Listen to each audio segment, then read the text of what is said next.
আবারও পশ্চিমবঙ্গ থেকে উদ্ধার বিপুল পরিমাণে জাল নোট। পশ্চিমবঙ্গের বসিরহাটে সীমান্তবর্তী এলাকা থেকে উদ্ধার হয়েছে এই বিপুল পরিমাণে জাল নোট এবং দুটি আগ্নেয়াস্ত্র। সেলিম বৈদ্য এবং রবিউল মণ্ডল নামে এই দুই ব্যক্তিকে গ্রেফতার করা হয়েছে। জানা গেছে তাদের প্রত্যেকের বাড়ি হচ্ছে সেই এলাকাতেই। তবে বিস্তারিত আরো জানবো, টেলিফোন লাইনে যুক্ত হয়ে গেছে প্রতিনিধি গোপাল শীল। গোপাল বাবু, সামনেই তো রয়েছে পশ্চিমবঙ্গের নির্বাচন, আর নির্বাচনের আগে এই জাল টাকা উদ্ধার এবং আগ্নেয়াস্ত্র উদ্ধার, কি বলবেন?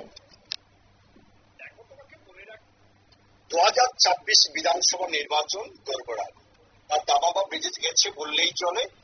এবং যেখানে দেখা যাচ্ছে পশ্চিমবঙ্গে অর্থের অভাবে বিভিন্ন কাজ করা হচ্ছে না, বাঁচতে পারছে না, নদী বাঁধ ভেঙে যাচ্ছে, টাটাটা তো ওজোত হচ্ছে, ঠিক তখন দেখা যাচ্ছে সীমান্তবর্তী এলাকা থেকে কোটি কোটি লক্ষ লক্ষ টাকা এই বাংলায় ঢুকছে, বা বাংলার যুবক যারা রয়েছে দুষ্কৃতীরা তারা নিয়ে ঘুরছে।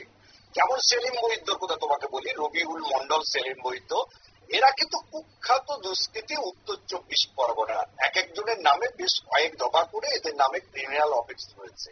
এরা বারবার কিন্তু এই কাণ্ডগুলো করে আসছে, জেলে যাচ্ছে, ছাড়া পাচ্ছে, আবার আসছে, আবার করছে। ঠিক তেমনই দেখা গেছে প্রচুর পরিমাণে ওদের কাছ থেকে অস্ত্র উদ্ধার হচ্ছে। দুটি আগ্নেয়াস্ত্র দুটি যুবকের কাছ থেকে, 1 শাটার পিস্তল, 7mm পিস্তল দুজনের কাছে ছিল। তাদের কাছে ছিল প্রচুর টাকা। টাকার অঙ্কটা কত এখনো পর্যন্ত কিন্তু প্রশাসন সূত্রে জানানো হয়নি, কারণ প্রশাসন ইতিমধ্যে গুনায় ব্যস্ত রয়েছেন, তারা পরবর্তীকালে জানাবেন।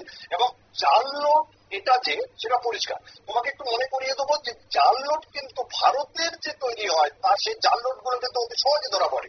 যদি বাংলাদেশ থেকে কোনো জাল নোট আসে একদম হুবহু ধরার কোনো ক্ষমতা থাকে না। অন্তত দেখা যায় 70% জাল নোট কিন্তু মানুষ নিয়ে তারা বেচাকেনা করে ফেলে। কিন্তু আজকের এই জাল নোট গুলো কোথাকার, এদেরকে জেরা করে জানা যাবে, তখনই পরিষ্কার হবে এরা কি কাজে কার জন্য কোথায় নিয়ে যাচ্ছিল। ধন্যবাদ। অর্থাৎ যে দুজনকে ইতিমধ্যে গ্রেফতার করা হয়েছে, তাদেরকে জেরা করার পরে কিন্তু বেরিয়ে আসবে যে এই জাল নোটগুলি কোথা থেকে ছাপানো হয়েছে এবং কোথায় নিয়ে যাওয়া হচ্ছিল। এর পেছনে কি ভোটের কোনো ব্যাপার রয়েছে, সবটা বিষয় কিন্তু পুলিশ তদন্তেই বেরিয়ে আসবে। নিয়ে নিচ্ছি ছোট্ট একটি বিজ্ঞাপন বিরতি, সঙ্গে থাকুন।